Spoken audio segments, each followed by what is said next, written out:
Ini yang terjadi nih sebenarnya, ini menurut Dennis ya. Menurut Dennis itu apa sih? Penjajahan politik negara atau ini perang agama sih sebenarnya? Baik, jadi kalau mereka mengaku Tuhan saya loh yang ngasih tanah Palestina ini dan kami hanya mengambil hak kami dari orang-orang yang ada di sana, maka di zaman itu ya. Kalau misalnya di Palestina masyarakat mayoritasnya bukan beragama Muslim, apakah Pak Ustadz dan teman-teman sekalian akan menyuarakan kerasnya sama?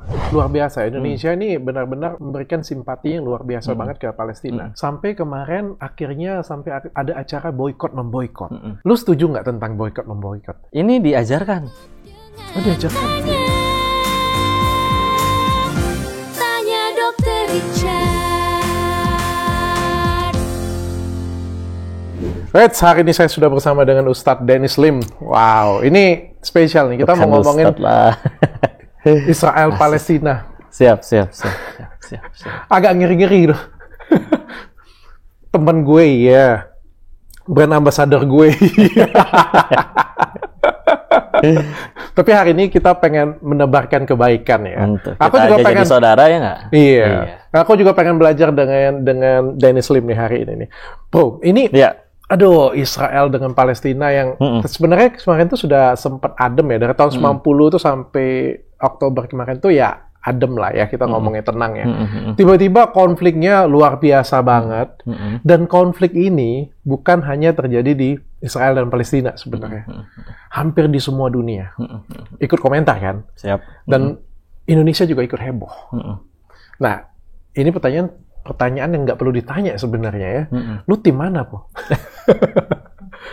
Ini penting ya. Wih, kalau di Indonesia ini penting loh. Intinya ya memang kiri kanan atau yang benar dan yang salah, ya di kebenaran lah kita cari. Di kebenaran. Dan siapapun kalau udah niatnya nyari kebenaran, bukan pembenaran, pasti akan ketemu sih jawabannya. Jangan melayang. Lu udah ada di tim mana nih? Tim Israel atau Palestina nih? Tentu Palestina atau kok. Oke. Tim Palestina ini maksudnya apa? Tim pembebasan Palestinanya, tim Hamas Palestinanya. Ya, kalau dirunut lagi ya dari awal ya, kadang ada ini tuh terbagi gara-gara dari zaman kecil itu udah dikotak-kotakin bahwa Islam, Kristen, terus Islam itu dengan Al-Quran, Kristen itu dengan Alkitabnya, terus yang Yahudi dengan Tauratnya. Padahal yang kalau dirunut dan tiga-tiganya disusun kembali dari sejauh kami belajar, bahkan nama-nama nabi yang disebutin oleh tiga agamanya tersebut, ajarannya sama, Dok. Sama-sama Muslim. Jadi kami tahunya itu memang ya, Nabi Isa-nya atau orang menyebutnya Yesus, yang kami tahu kok, ya beliau juga Muslim. Yang diyakini oleh Yahudinya, yang Nabi Sulaiman, beliau juga Muslim. Jadi Muslim semuanya. Dan ketika akhirnya dengan damai, yuk kita buka nanti sejarah sama-sama dan nanti akan dibahas juga oleh guru kita ya Ustadz Felix. Maka itu kan sudah diserahkan kunci kotaknya oleh pemimpin Katolik di saat itu kepada Umar bin Khattab. Pemimpin kedua setelah Rasul, lalu Abu Bakar, lalu Umar. Damai bahkan di situ dan akhirnya hidup tuh rukun tiga-tiganya sampai akhirnya Perang Dunia ke-1 yang pertama meletus. Mereka dulu dikejar-kejar sama Hitler, Nazi. Bahkan kalau ada foto-fotonya mungkin nanti dikasih lihat atau jangan? Ya? Boleh. Bisa. Boleh. Jadi sambil dilihatin sini gimana, Dok? Boleh. Jadi ini ada beberapa foto ya sebetulnya dulu yang sudah dimintakan, nanti mungkin ditampilin di layar ya. Bahwa waktu itu memang tanahnya masih milik kaum Muslim waktu Turki Utsmani masih berkuasa. Lalu tahun 1896 ada tokoh Yahudinya yang menamakan Theodor Herzl meminta tanah sepetak aja untuk tinggal di situ. Ini sultannya waktu itu, ini yang minta tanahnya. Lalu ini bahkan 1929 foto yang pernah tertangkap bahwa tuh orang Yahudi datang, ya dicek, dipersilakan masuk. Silakan masuk. Ini tahun 47, peta dunia yang sudah ada. Namanya masih itu Palestina ya, masih Palestina. Dan silakan cek peta dunia lama dari yang tahun berapapun. Soalnya kecil banget. Emang iya, dan namanya Palestina begitu ya. Ini tahun setelah akhirnya 47. Di situ ada beritanya, tulisannya bahwa German destroy our family. Udah gitu, please don't you destroy our Oke. Hope. Datang ini sekelompok orang Yahudi 47, tapi lalu ya kita tahu mulai dari 48 akhirnya malah makin melebar. Dan pertanyaannya dulu ketika akhirnya masih sama-sama bisa hidup bareng, nggak terjadi tumpahan darah, tapi kan akhirnya ketika sudah semakin melebar, ada yang terambil, ya ada yang akhirnya membela haknya sendiri. Sebagaimana dulu waktu Indonesia dijajah Belanda, ya justru aneh kalau kita ya udah kita kabur yuk, silakanlah, itu satu Indonesia buat Belanda aja, kan nggak mungkin. Padahal itu tempat kita. Iya, begitu. Aslinya mah karena itu, selain memang ya kami meyakini bahwa itu saudara kita, video yang ada darah tertumpah, dan juga mereka hanya memperjuangkan haknya. Jadi apa? Otomatis bahkan sampai ada ucapan kan, nggak harus jadi Islam, jadi manusia aja namanya ngelihat pertumpahan darah, mana ada yang tega sih. Sedangkan kan setiap kali yang kena ledakan, video yang paling banyak beredar selalu tentang itu, tentang mereka. Kalaupun ada yang akhirnya terlalu vokal, antara postingannya dihapus atau akunnya di-ban. Jadi pertanyaan juga, kalau memang itu sudah benar, mereka di pihak yang benar, kenapa sih dihapusin? Tapi aku pengen tanya ya, memang ada ya dihapusin atau di-ban ya? Saya yang dihapus tuh. Postingan kami banyak yang di-tag dong. Serius? Iya. Udah ada peringatan akun. Sudah ada peringatan? Iya. Akun istri sudah ada peringatan? Iya. Kenapa ya? Memberitakan kebenaran. Tapi logikanya gini ya, nih. Ketika dulu pertama kali manusia ada, belum ada aturan dong. Akhirnya kan nanti sebagian manusia punya karakter masing-masing yang membuat dia pasti jadi lebih di atas daripada yang lain, betul dong? Nanti ada yang lebih rajin dan yang lebih lain. Ketika akhirnya ada yang lebih di atas, secara ekonomi dan secara kemasyarakatan dia lebih ditokohkan, nanti ketika harusnya ada buat peraturan karena mereka pasti akan mati, meninggal, berarti harus bikin peraturan dong, untuk supaya itu bisa dijalanin, meskipun kami yang adil-adil udah nggak ada. Siapa yang akhirnya bikin peraturan? Orang yang akhirnya udah pada naik ke atas kan? Yang berkuasa. Yang berkuasa di saat itu kan? Nah, selagi dia berkuasa dan selagi judulnya manusia dan sama-sama punya ambisi masing-masing, nah berarti kan masih bisa ada kecenderungan gimana caranya agar peraturannya menguntungkan dong. Keberpihakan. Karena Rasul kita dulu juga mengingatkan. Dulu ceritanya ada tokoh, datang ke Nabi untuk supaya dia diampuni dari hukumannya. Perempuan ini adalah orang besar lah di kalangan mereka.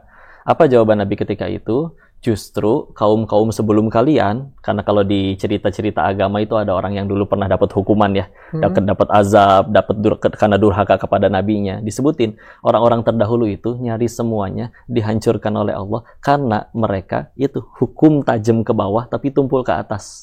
Orang-orang baiknya orang-orang punya kuasanya hukum dilindungi, giliran yang kecil-kecil ya.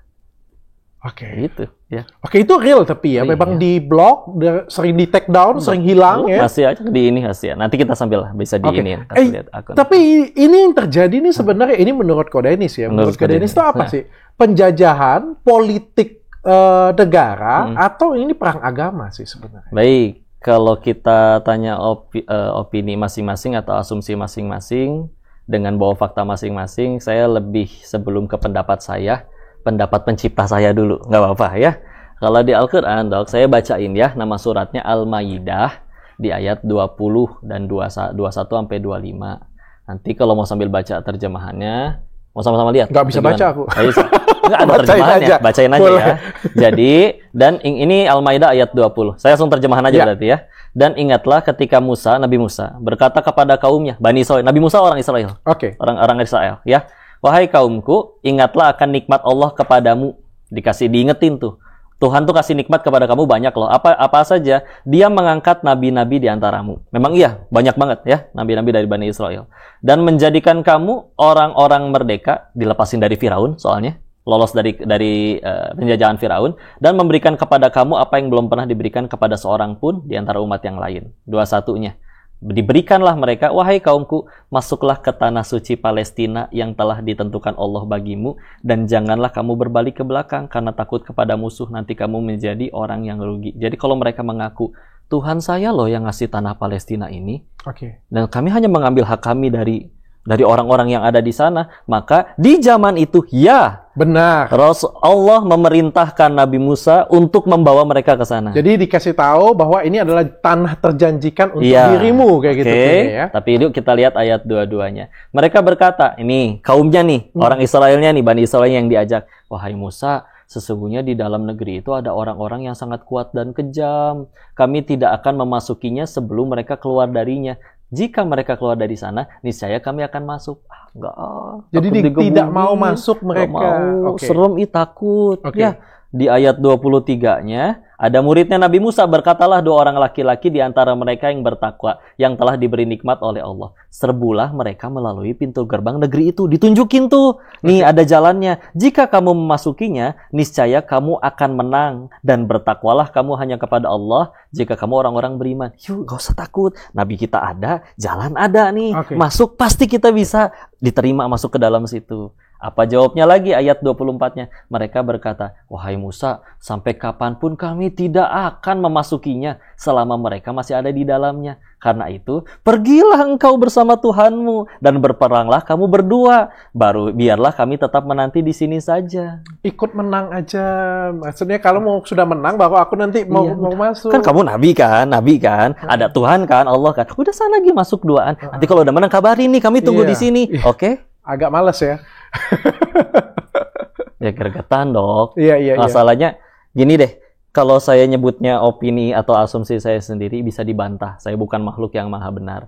Cuman kalau misalkan sudah dibacakannya ini kan ya berarti sih kalau mau didebat ya didebatkan. Ya didebat Al-Qur'annya. Yang didebat itunya. Dan sejauh ini para ya nanti ketemu dengan Ustadz Felix dan orang-orang yang besar di Islam, Ustadz Zakir Naik yang di luar-luar, itu tuh fokusnya memang ngebuktiin ini Al-Quran tuh benar atau enggak sih, bahkan dari sudut pandang sains. Dan sejauh ini sih belum pernah ketemu salahnya. Ya, jadi ya begitulah. Jadi kalau misalkan mereka ngaku bahwa ini tempat kami, ya dulu kamu nggak mau.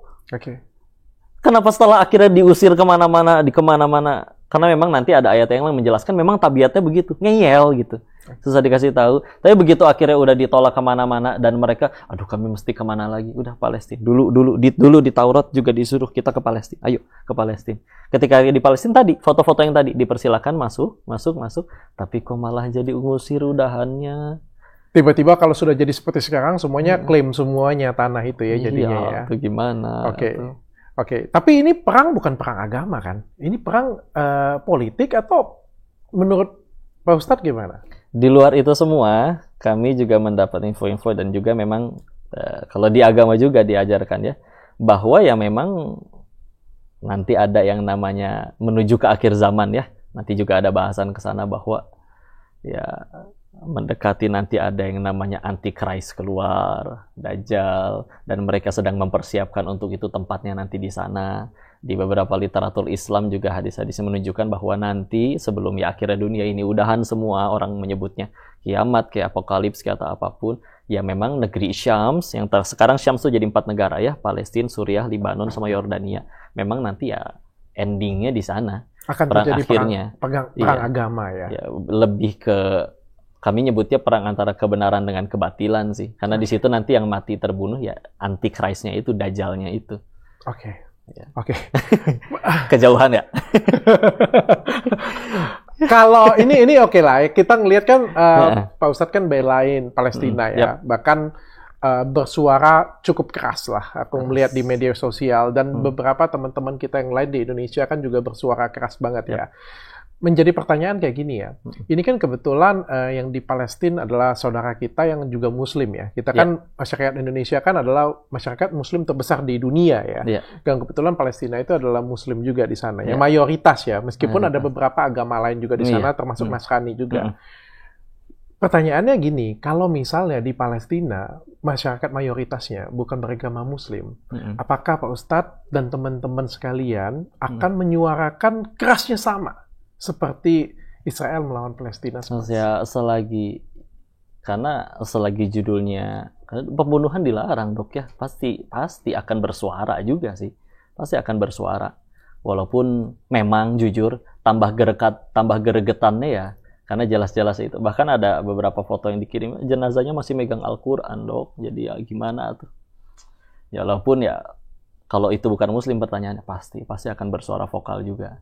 Tetap akan bersuara vokal. Pasti akan bersuara vokal juga. Cuma karena ini memang saudara kita yang ya mungkin ada erat ya, jadi lebih ada rasa sakitnya ya. Dan ketika Rasul masih ada itu juga kan pilihannya 3, Dok. Ketika memasuki suatu daerah baru. Pertama, disampaikan, inilah Islam, ini aturannya, ini kabar gembiranya kalau mengikuti. Kalau nggak mau, nggak apa-apa. Makanya di zamannya Nabi itu ada yang disebutnya kafir dhimmi. Nah, kafir itu bukan istilah yang kita seperti kalau di zaman itu ya kafaro tuh tertutup, jadi masih tertutup hatinya untuk menerima apa yang disampaikan. Sesederhana itu sebetulnya. Bukan yang kalau kayak gini, Allah kafir lu, bukan hinaan sebetulnya. Jadi artinya maka dan itu bahkan diserap jadi bahasa Inggris jadi cover. Cover tutup kan? Oke. Oh, iya. Belum menyadari. Iya, jadi masih namanya cover ketutup. Jadi hatinya masih ketutup, belum mau menerima apa yang disampaikan, sesederhananya mah. Seperti itu. Jadi di zaman itu tuh kalau ada, mohon maaf ya untuk meluruskan, karena kadang ada yang marah dengan panggilan kafir, padahal di zaman itu ya kafir tuh artinya ya masih tertutup, belum mau menerima apa yang disampaikan. Dan di zaman itu tadi ada yang disebut kafir dhimmi, yang itu adalah kafir yang dilindungi. Dilindungi, bahkan tidak boleh diperangi, nggak boleh dijahatin. Nah. Mungkin kalau di Indonesia itu karena kafir itu stigmanya menjadi negatif. Contohnya kayak gini. Cina lah. Ya, kan memang memang kita Cina kan. Chinese lah. Gue juga nggak minta lah. Tapi kalau misalnya, Cina lo kayak gitu punya. Kan menjadi stigmanya, menjadi negatif kayak gitu. Bener sih, kita Chinese kayak gitu punya. Tapi kan stigmanya menjadi negatif. Kayak misalnya kita ngomong kafir, ya secara literatur gue sudah pernah bedah juga dengan Ustadz Khalid juga, dengan siapa. Tapi gue nggak tayangin sih, karena itu pribadi sih. Tapi maksudku, aku membaca kayak kalimat kafir itu ya biasa aja sih sebenarnya, bahwa itu non-Muslim. Di Katolik sendiri kayak gitu, di luar Katolik itu namanya kafir juga kayak gitu. Namanya penamaan. Cuma karena stigma yang dibawa, konotasinya, kafir lo ya. Agak jelek aja gitu. Dan di zaman itu tadi ada yang dilindungi. Dilindungi. Dengan dia bayar jizyah. Jizyah itu kayak orang kadang menerjemahkannya pajak, dan pajak itu diserahkan juga untuk yang membutuhkan. Maka dan diberikan haknya untuk beribadah, nggak boleh diganggu, nggak boleh dijahatin, sama haknya. Di zaman itu. Bro, ini kan perangnya ada di sana ya, tapi yang berkecamuk termasuk di sini loh. Luar biasa. Indonesia ini benar-benar memberikan simpati yang luar biasa banget ke Palestina. Sampai kemarin akhirnya sampai ada acara boykot memboykot. Lu setuju nggak tentang boykot memboykot? Ini diajarkan. Oh, diajarkan. Contoh ya kayak gini ya. Waktu itu di Madinah, Nabi disiasati di situ udah ada orang Yahudi dong. Dan orang Yahudi di situ, kenapa mereka di Madinah loh, kota tempat Nabi akhirnya tinggal di situ, mengajar di situ, itu orang Yahudi. Kenapa? Karena mereka percaya dengan Taurat. Bahwa akan ada Nabi terakhir. Kira-kira menurut ya ulama-ulama mereka, nanti adanya di Madinah. Maka mereka ada di Madinah. Dan lepas berapa tahun kan, zaman dari Nabi sebelum Nabi Muhammad kan Nabi Isa. Itu 600-700 tahunan. Mereka udah di situ ngejar lama. Dan kenapa mereka nggak terima? Loh, kok nabinya bukan dari Bani Israel ya? Kok dari orang Arab ya yang nggak bisa baca tulis ya? Jadi itu yang bikin mereka nggak terima awalnya. Ya kan? Jadi dan akan panjang kalau dijelaskan, dibacakan hadis-hadisnya terkait bagaimana mereka tidak menerima dan kaget. Loh, kok bukan dari golongan kami?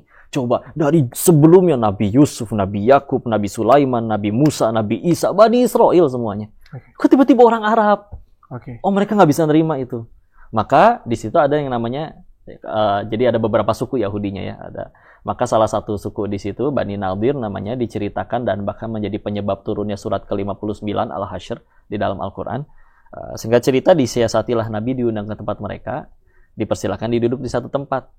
Kenapa duduknya di situ? Karena di atas sudah disiapin, nanti pengen dijatuhin batu biar Rasulnya ketimpah mati di situ.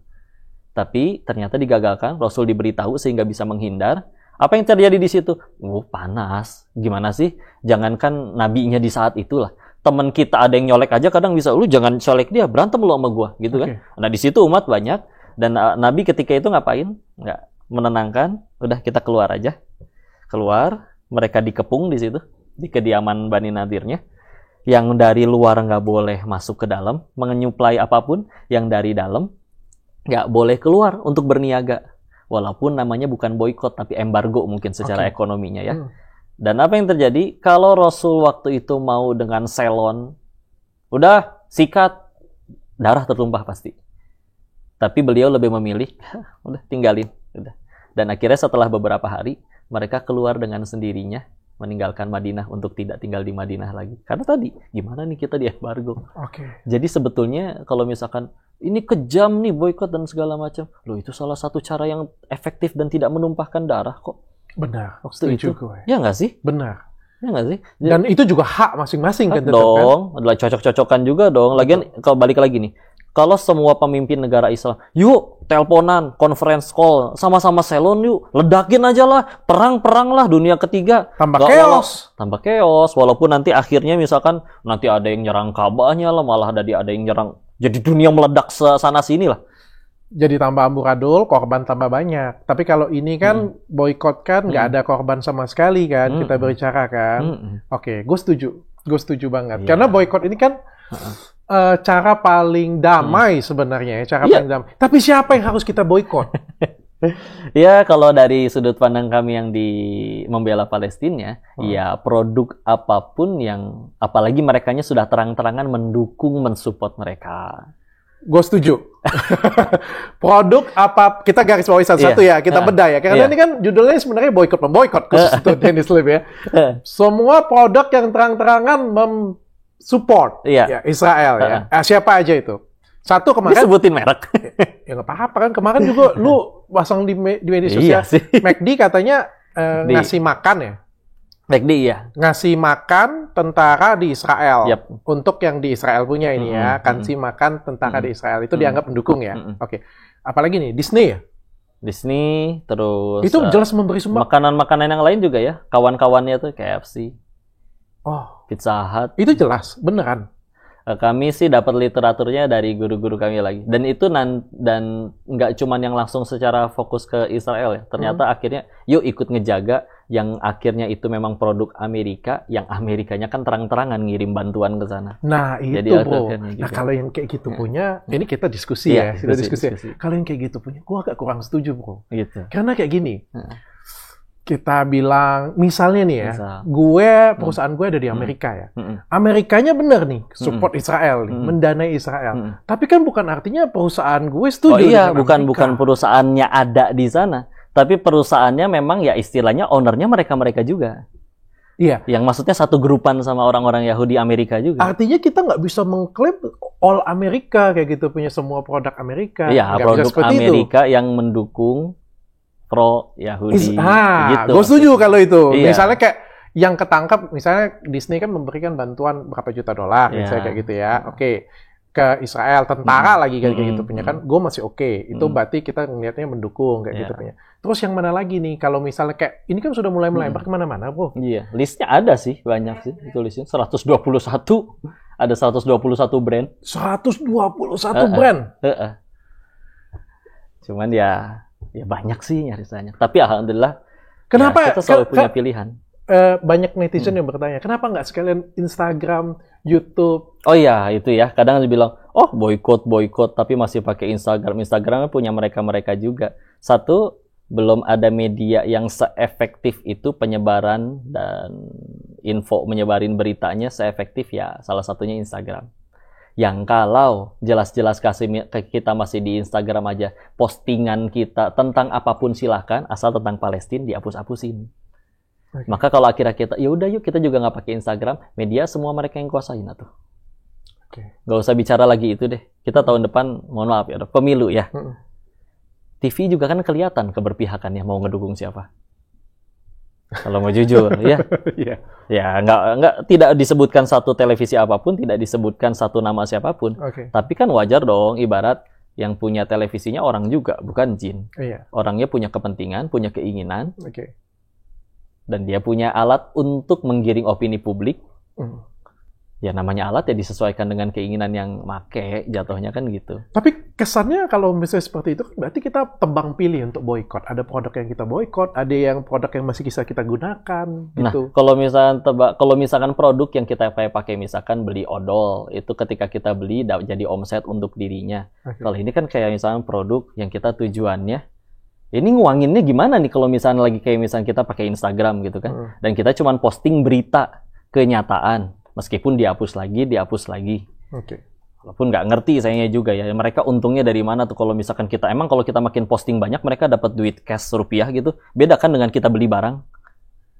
Boleh nggak saya kasih sedikit ini? Sebenarnya mereka dapat. Hmm. Iya, karena semakin banyak pengguna, semakin iklannya semakin jalan. Iklan. Iya. Sehingga kita menjadi konsumen salah satu iklan tersebut. Sehingga mereka dapat duitnya dari sana secara tidak langsung ya.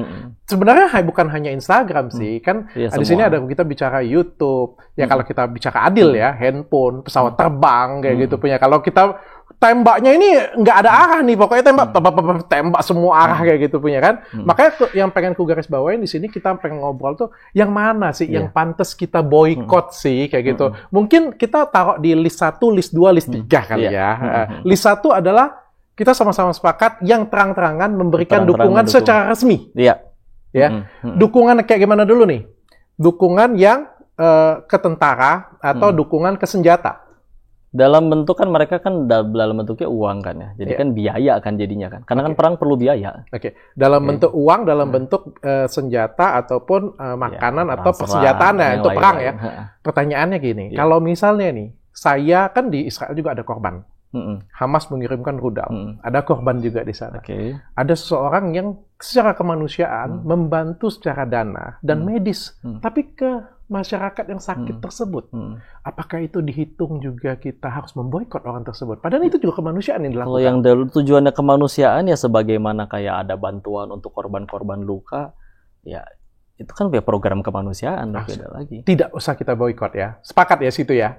Dan dia kan brandnya dibeli oleh si orang yang pengen nganterin brand kemanusiaannya itu kan.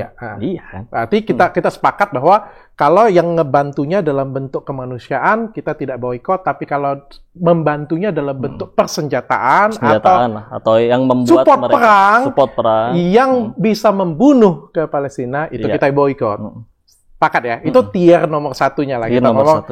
Itu yang harus kita garis bawahi ya, harus kita garis bawahi, kita boikot ya.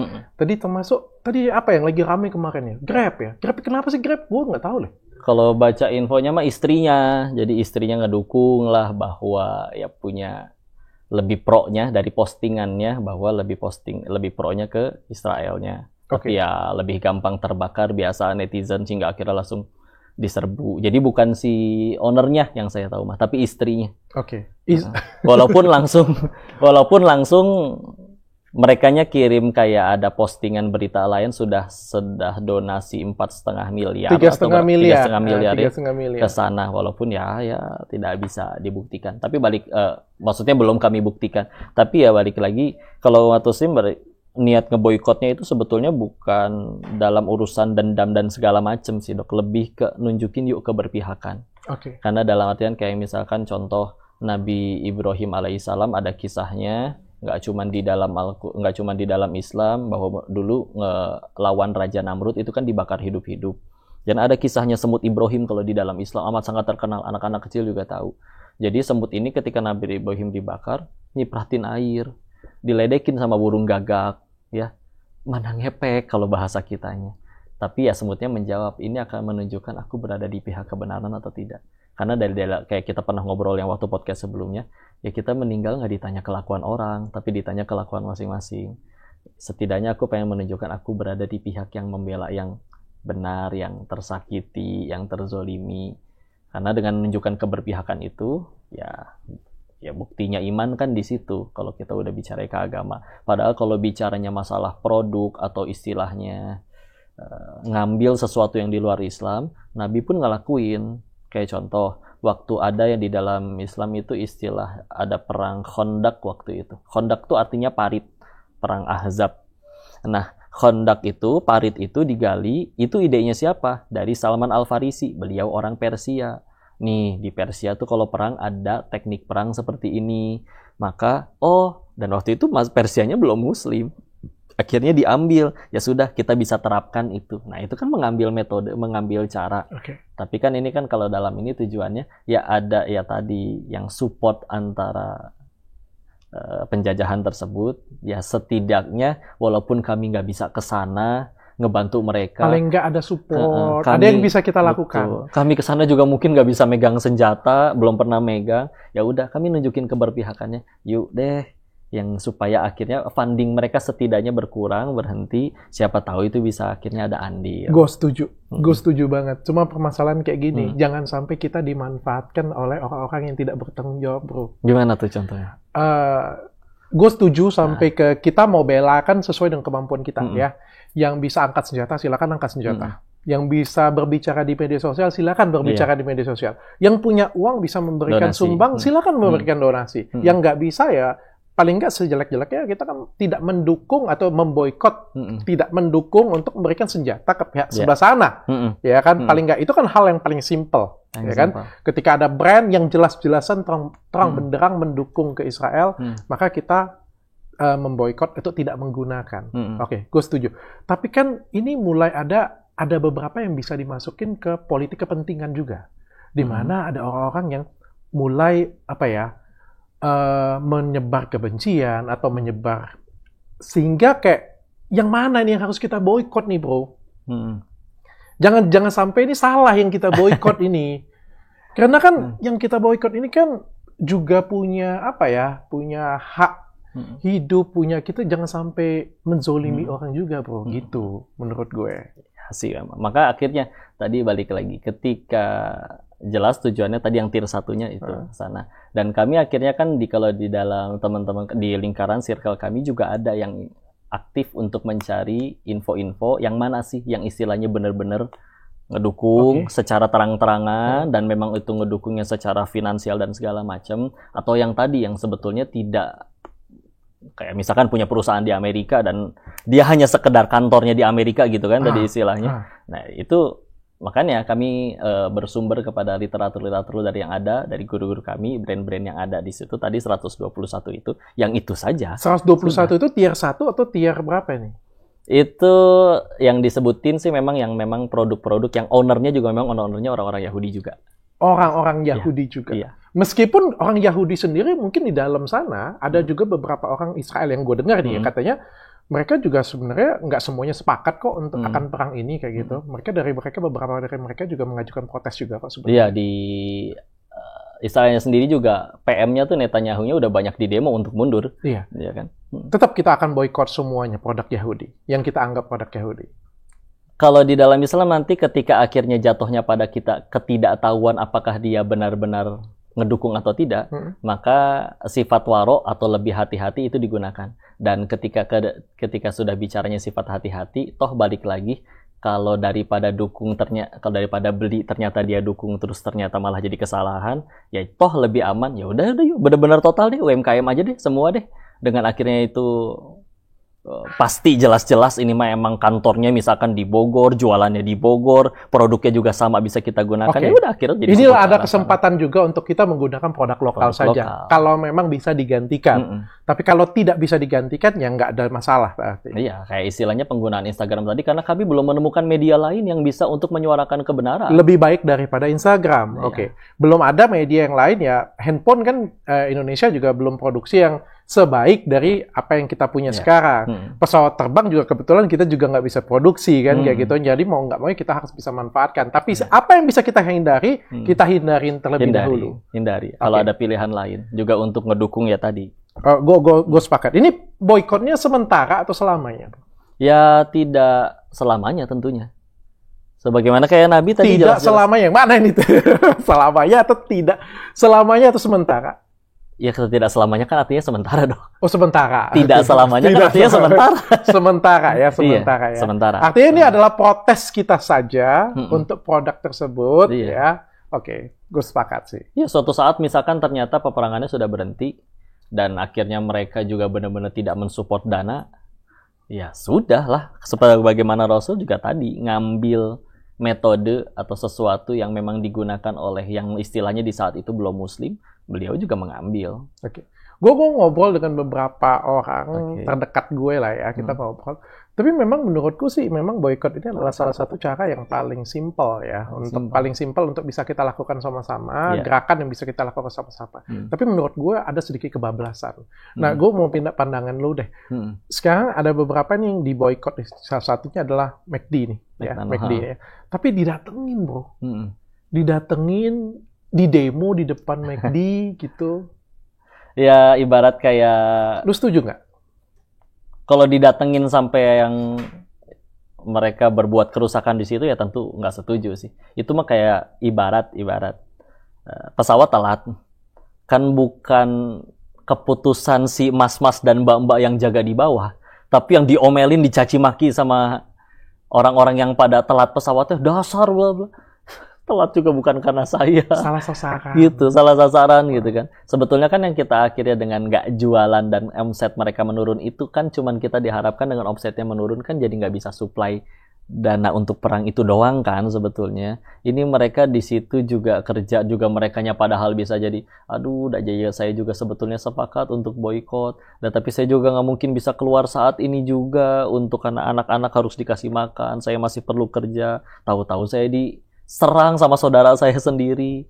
Ya ini dia, makanya balik lagi. Yang paling kami suarakan sebetulnya di semua media kami kan adalah isu persatuannya sebetulnya.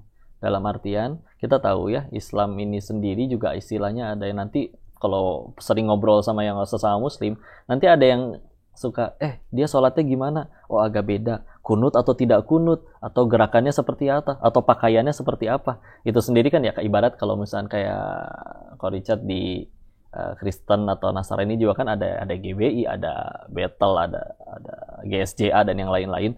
Nah, kami ngajaknya, yuk bersatu, yuk mengingat dulu waktu akhirnya Palestina itu nggak bisa dijajah oleh siapapun. Kalau ditanya kapan sih, itu ketika Islamnya masih amat sangat bersatu semuanya. Masa kita baru bersatunya nunggu darah saudara kita tertumpah dulu gitu. Nah, ketika akhirnya saudara kita tertumpah di Palestina, kita kalau sedekah ke sana kita nggak mikirin kan, dia NU kah, Muhammadiyah kah, atau sholatnya gimana kah, atau misalkan pakaiannya gimana kah? Masa harus nunggu darahnya tertumpah dulu baru kita nggak mikirin itu semua? Yuk atuh nyatu, jangan berantem terus. Boykotnya tadi kita udah sepakat dan mudah-mudahan ini dilihat toh ya, jadi manfaat. Tapi ya jangan sampai salah sasaran seperti tadi. Jadi boykot yang benar itu tidak menggunakan, mungkin saling mengajak sama teman, tapi tidak memaksakan kehendak juga. Iya dong, kita kan nggak bisa maksain orang. Dulu ketika Nabi nyampein, ini Islam loh, nggak nurut, masa dibunuh? Ya kan nggak boleh kayak begitu. Sepakat. Lu nggak sholat, terus tiba-tiba dibunuh juga. Nggak repot juga. Ya Islam kan punya hak juga ya, bahwa Anda yang belum mau sholat atau belum mau apa, kita nggak bisa memaksakan. Tapi kita sebagai sama teman kita mengingatkan. Tapi kalau untuk datang demo tidak setuju ya. Kalau yang sampai datang demo ke sana, apalagi sampai berbuat kerusakan, toh merekanya juga nggak ada andil, nutup. Nggak sepakat sih. Pribadi. Bro, ini kan kita kan negara yang demokratis lah, gue bilang ya. Kalau misalnya nih ya, sebelum ini ya, gue sudah takut di Instagram gue juga ya, bahwa ini bukan soal pencitraan ya, tapi karena gue melihat juga kan banyak banget korban di Palestina ya. Jadi saya tentu kalau ditanya membela di mana, saya membela kemanusiaan, dan di sini saya membelanya Palestina ya. Tapi kan kita adalah negara demokratis, di mana setiap orang itu berhak untuk bersuara. Ya. Kalau ada yang bersuara, aku setujunya belanya Israel. Sebenarnya kalau aku ngelihatnya ya, nggak ada masalah juga tentang itu. Toh kita waktu pilih presiden juga yang satu pilih ini, satu pilih ini, satu pilih itu kan semuanya sama aja kayak gitu. Bahkan ketika kita ada sejelas-jelas dosa sekalipun, gitu, misalnya masuk ke klub malam minum minuman keras, banyak saudara kita yang masuk ke sana juga kayak gitu punya kan kita nggak bisa memaksakan. Ada beberapa orang yang mendukung Israel. Tapi pada kenyataannya di Indonesia itu dibully dan dipersekusi habis-habisan bro. Masih mending kalau mendukung Israel bro. Cuma nge-like postingan Gal Gadot. Yang nggak tahu ya, kita nggak tahu ya. Mungkin kan lewat nggak sengaja ke double tap kayak gitu. Ada kan orang yang setiap kali lewat tuh di double tap kayak gitu punya kan. Betul. Ini ke like kayak gitu punya. Salah satu owner skincare digeruduk. Instagramnya ya. Iya. Karena kami berusaha ngerti ini mungkin ya. memang gregetan sih dok, karena itu sudah kristal clear siapa yang salah di sana tuh udah jelas banget bagi kami. Sejelas bahwa besok matahari pagi akan terbit lagi, sejelas bahwa nanti matahari akan terbenam nanti sore, sejelas itu. Sejelas kita misalkan ada 2 botol, yang minum kiri kok pada keracunan, yang minum kanan kok sehat, kita ngelihat pakai mata sendiri, terus dia tetap ngambil yang kiri, kan lucu bagi kami itu. Jadi maksudnya kalau misalkan ada yang misalkan ya, ini terutama yang terang-terang mendukung. Kalau misalkan dia tadi istilahnya nggak sengaja ke double tap terus akhirnya dibully, ya saya juga nggak sepakat. Karena bisa jadi nggak sengaja. Apalagi cuman postingannya salah seorang artis, yang artisnya juga dia nggak bisa milih pengen lahir jadi orang Yahudi atau enggak gitu kan. Nah, kalau misalkan yang udah jelas-jelas, kalau aku mah tetap dukung Israel . Terus ketika ditanya juga nggak jawab, malah sekedar ikut maki-maki juga, ya kami ya mungkin mereka gregetan aja. Ya. Karena ya sejelas-sejelas itu. Kalau misalkan mau banding-bandingan korban jiwa, atau rumah sakit yang diledakin, atau jumlah bayi yang mohon maaf darahnya dan anggota tubuhnya tercecer, nggak sebanding atau dengan yang di Palestina dengan yang di sana. Di Tel Aviv gimana segala macam, nggak ada rumah sakit diledakin atau anak-anak bayi pada ini juga. Tawanan, dilepasin nenek-nenek. Dan tawanannya sendiri cerita. Nanti kalau ngerti bahasa Arab, di channel-channel Al Jazeera gitu, cerita, diperlakukan dengan baik, dikasih obat, dan segala macam. Makanannya pun sama dengan makanan yang dimakan oleh para tentaranya. Ada cerita. Gue setuju sampai di sana, bro. Tapi maksudnya, kan setiap orang kan punya pendapat yang berbeda lah ya, dan kita harus hargai ya, kayak gitu ya. Ya, apakah orang yang berbeda pendapat dengan kita harus kita, bagaimana sih cara kita menyikapin orang yang berbeda makanya, dengan kita? Ketika gitu. akhirnya kami ketemu sama yang istilahnya misalkan temen, terus dia dukung Israel gitu, ya saya sih nggak ngebully, nggak ngapa-ngapain, ngajak ngobrol, nanya ngobrol, iya. Tapi kalau emang dianya masih, saya mau tetap dukung Israel, saya nggak mukul, saya nggak ngebully dia. Tapi ya kalau ngenes dalam hati, ya ngenes, ya Allah, sudah seterang ini kok dia masih dukung. Tapi ya kan tadi balik lagi masing-masing orang, memang ada jenis orang yang di tengah jalan nih, ada apa tuh? Oh itu maling. Terus orang pada mukul, ikut mukul lah, celepok, ikut pulang. Yang jenis kayak gitu memang ada, dok, manusia kayak gitu. Padahal ternyata setelah orang itu kepukul, oh enggak, ternyata bukan maling, cuman di-prank aja, diteriakin maling, padahal bukan maling. Sampai pernah ada bapak-bapak meninggal di Bekasi, coba tuh. Gara-gara itu. Emang ada sih jenis manusia kayak gitu.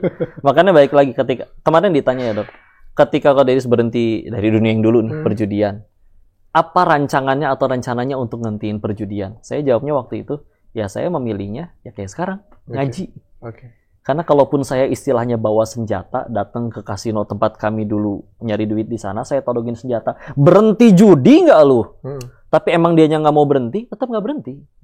Tapi kalau misalkan jalan yang ini, bismillah, nyampein kebenaran, sisanya terima atau enggak itu urusan dia, terus Allah bolak-balikin hatinya, suatu saat bisa jadi dia yang tambah takwa. Makanya kalau misalkan tadi istilahnya cuman sekedar gara-gara nge-like postingan dan akhirnya malah dibully, itu saya tidak melakukan dan tidak sepakat. Tidak sepakat ya, tidak sepakat dan tidak menyarankan untuk seperti itu juga ya. Soalnya kan jangan sampai kita jadi seolah-olah ada kebencian di sini. Main hakim sendiri lah. Main hakim sendiri, yang tadinya kita benar, jadinya kita yang terlihat salah. Ya, padahal kita benar nih, membela sesuatu hal yang benar nih. Tapi karena terlalu agresif, maka kita terlihat salah kayak gitu dan itu memperkeruh suasana, bro. Saya sendiri juga pernah mengakui, dok. Jadi waktu itu ada postingan tentang Mesir yang menolak pengungsi Palestina. Kami posting tuh di media sosial kami, dan akhirnya banyak DM masuk dari mahasiswa Indonesia yang ada di Mesir. Itu nggak benar. Berita yang asli adalah kenapa mereka menolak? Karena itu lagi rapat antar negara dan si Israel mengusulkan gimana kalau semua rakyat Palestina pada pindah semua sambil kami menangin Hamas, kata dia.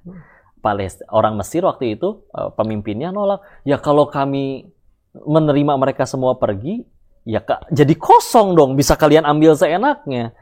Dan kalau misalkan akhirnya sudah mereka pergi, pasti nggak akan dikasih masuk lagi nanti sama kamu. Jadi alasan nolaknya sebenarnya itu, kami udah kepalang posting dan memicu orang jadi pada ngebully Mesir waktu itu. Maka kami ya sudah, postingannya di take down, dan saya ke orang yang nge-DM itu minta maaf, terima kasih atas ilmunya, dan saya minta didoakan. Ya, saya salah tidak. filter lagi, tidak tabayun lagi. Kami mengakui dan balik lagi ketika kami ingat lagi bahwa Yulah emang tujuannya pengen ngajak bersatu. Oke. Tujuannya Ngedamaiin. itu pengen Iya. ngajak bersatu. Iya. Bukan pengen terjadi konfliknya makin melebar ya, Pak ya. Itu yang paling penting. Paling Jadi kita ngebela dengan adab dan jangan dengan kebencian. Tentu. Oke. Islam Gua nggak sepakat. ngajarin itu. Bro, Ya. cara mendukung Palestina yang benar. Masya Allah.